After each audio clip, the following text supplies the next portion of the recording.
Welcome back to my mental health and crime channel. My name is Huda London. This is for entertainment purpose only. This is the case of the Idaho Moscow murders. May they rest in peace. This is Dylan Mortensen, one of the surviving roommates. 911 was called at 11:58 in the afternoon, 8 hours after the murders happened. Dylan said she saw a man with bushy eyebrows who allegedly told Xana,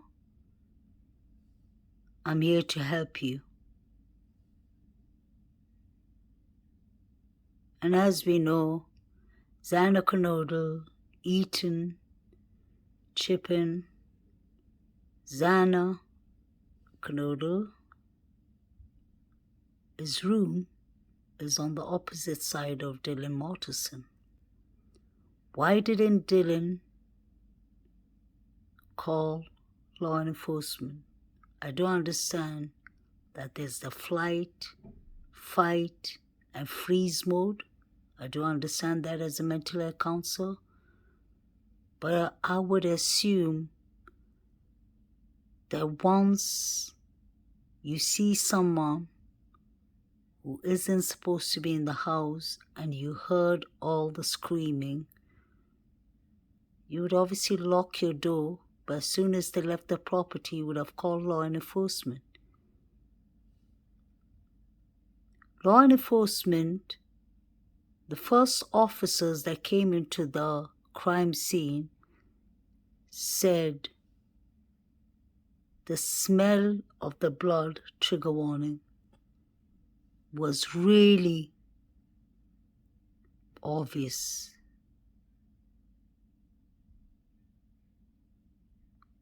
Eight hours after 4 people were killed, assume the deceased bodies are in the phase of obviously decomposing, and that would lead to smells. Why would it take her 8 hours? And water holding the knife, although it's just a picture. Why would people be playing around with knives?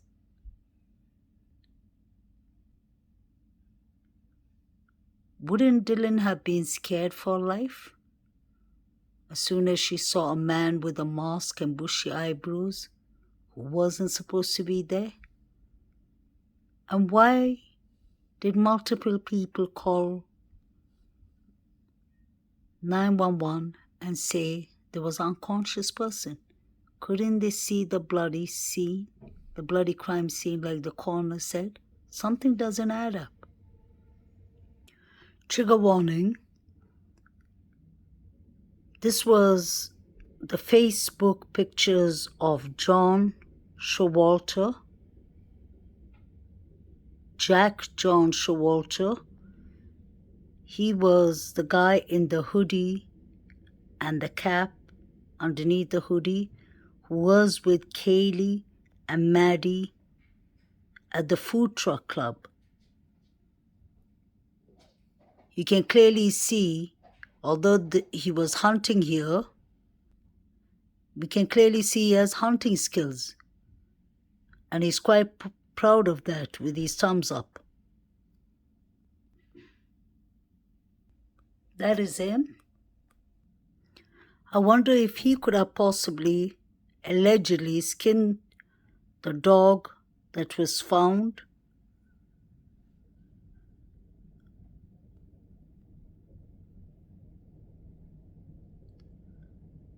Jack Showalter, John Showalter, is an important person in this case because he was clearly with the girls right up to the food Grub truck, and you all saw that the girls left him for whatever reason. He seems to be very proud of his hunting skills. Massacre of this caliber, the stabbing deaths of 4 people in one location, it's relatively rare that this is the first go-to crime for that particular offender. Very often things happen in stages and the person gains confidence over time. There's no way that a person, for the very first time they're committing a crime, murders 4 people. It did not happen. Brian's attorneys are saying that the knife sheath was planted.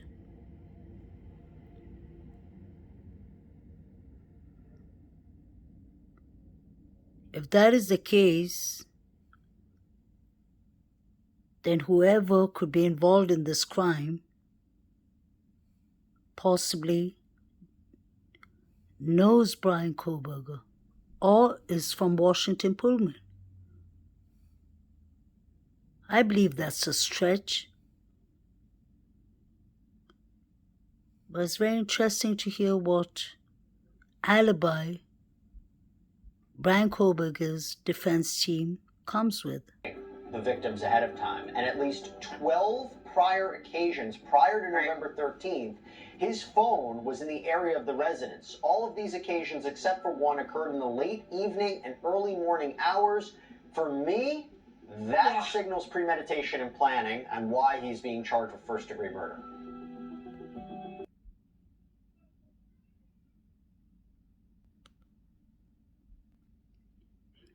Dylan said in an affidavit Exhibit A, the second floor, DM stated she was awoken at approximately 4 a.m. by what she stated sounded like Congalvis playing with a dog in one of the upstairs bedrooms, which was located on the 3rd floor. A short time later, DM said she heard who she thought was Congalvis saying something to the effect of, "There's somebody here." A review of records obtained from a forensic download of Canodle's phone showed this could have been Canodle as her cellular phone shows that basically. The second floor, DM stated she was woken approximately at 4 a.m. But what she stated sounded like Congalvis playing with a dog in one of the upstairs rooms, which was located on the 3rd floor. A short time later, DM said she heard who she thought was Congalvis say something to the effect of, "There's somebody here." A review of records obtained from a forensic download of Canodle's phone shows this could have been Canodle, that's Xana, because her cellular phone showed that she was awake at that time.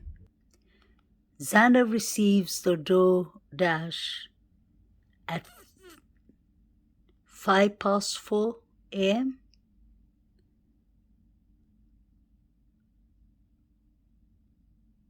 I wonder if the DoorDash was delivered from the sliding door, or was it put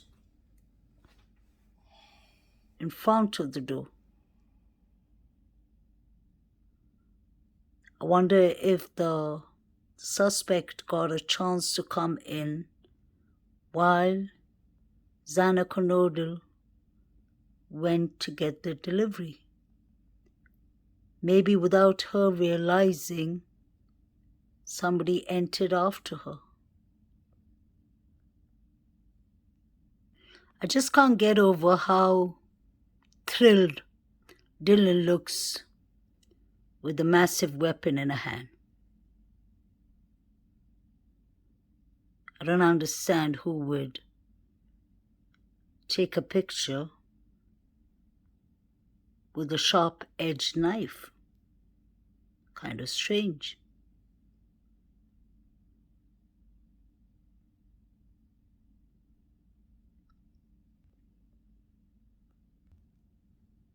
had happened. They were standing outside. There was a lot of crying. There were friends trying to find out who exactly was inside the house. Some family members that arrived on scene. It was incredibly hard for the community, but it was also really, really hard on our office. We're very young, and that was the first real major crime scene. Joseph Scott Morgan, I was trying to be as tender as possible with the coroner in asking the nature of this is before we ever knew anything about the nature of the stabbings. And I asked if any of the victims had been slashed. And she seemed to be very clear that these were all stab wounds. But these sources are saying it was the original injury he received. I guess the same question for you. Can those two things still be true? Can a coroner consider a slash a stab? If her assessment was made merely by what she saw at the scene, I'd say, yeah, they could be true. Those two things could be true. Well, I'll stop you right there. I asked her that. I said, were you present for the autopsies? And she said yes. No, I said at the scene. If she made that assessment at the scene, just to be very blunt with you, these injuries are going to be encrusted with blood. It's hard to make that assessment at the scene. However, if she went to the post, this would have been easily visualized at that point in time. And not only is the injury to the neck a slash, allegedly, according to this person, but these injuries that you're talking about on the hands, these are going to be incised wounds as well. Not necessarily slashes, but this is as a result of grabbing hold of the blade and pulling it through the hand. These are not stab wounds. I can tell you that definitively based upon my experience. So, yeah, there probably are some stab wounds, but that information is, you need more clarity here as to what she's saying. And that's, I guess at the end of the day, it's not really the point. I would draw into question what kind of exam was conducted on site at the scene. I've always wondered, when did she actually get access to the bodies? And how much exposure did she have to the remains that she would have had to travel to Spokane to view those posts, because that's where they were done.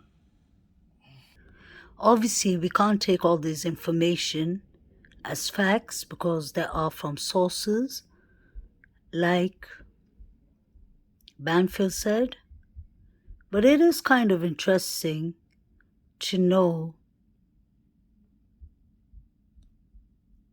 what the coroner meant by the neck slash wound of Eaton Chapman. I'm sure she did some assessment on the scene, but you can imagine, trigger warning, a bloody scene with a quadruple murder. I wonder how much of that was correct assessments. And let's not forget that Dylan Mortensen and Bethany Funk, the surviving roommates, did not call 911 until 8 hours later. So were the bodies moved? Could they have been tampered with allegedly? It is a possibility. For someone not to call 911 for 8 hours, anything is possible. There could have been more than one killer, allegedly. I wanted you all to pay attention to something I came across in the food truck Twitch clip. Pay attention to the guy near Maddie, behind Maddie, with the white Nike shoes, the light blue jeans, with his hands in his pockets. Because you'll end up, if you look properly, you'll end up seeing him putting something into Maddie's mouth. And I wonder what that is. He takes it out from his pocket and he puts it in her mouth. And pay attention to the large guy out there, Joe, with the beard. Do you all remember at the start he said he had nothing to do with this and he met all these people? at the food truck? I don't believe it. Follow all their movements. He's part of whatever is going on here. And so is this man with the cap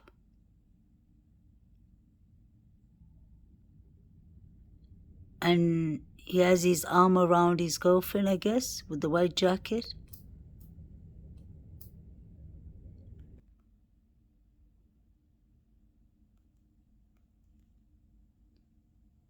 Watch him. He puts something into Maddie's mouth.